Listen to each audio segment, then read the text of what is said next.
آج تقریباً 184 دن ہو گئے ہیں کہ خیبر پختونخوا پر ایک غیر آئینی غیر قانونی حکومت مسلط ہے۔ پی ڈی ایم کی 13 جماعتوں پر مشتمل یہ حکومت مکمل طور پر مولانا فضل الرحمان صاحب کے کنٹرول میں ہے۔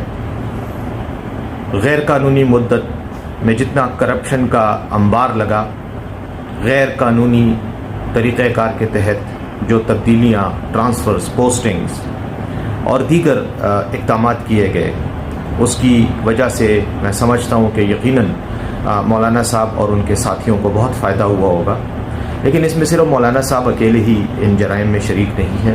پی ڈی ایم کی تمام پارٹیاں اور ان کی حلیف جماعتیں اس قومی جرم میں شریک ہیں۔ یہ نہ صرف ایک غیر آئینی حکومت ہے، کیونکہ اس کا صرف اور صرف فریضہ یہی تھا کہ یہ 90 دنوں میں الیکشن کروا کر حکومت منتخب نمائندوں کے حوالے کرے، لیکن ایسا کرنے کی بجائے 184 دن زائد جو ہیں یہ اپنی مدت کو کراس کر کے اس وقت حکومت پر میں موجود ہیں۔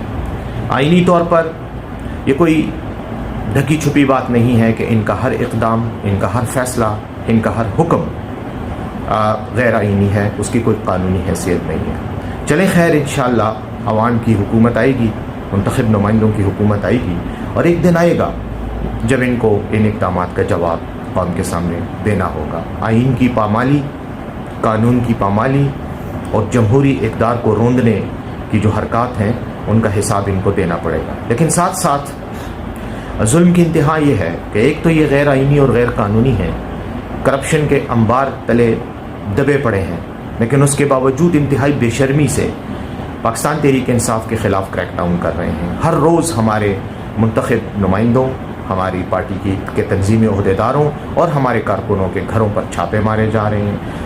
اگر وہ گھر پر نہیں ملتے تو ان کے رشتہ داروں کو اٹھایا جاتا ہے۔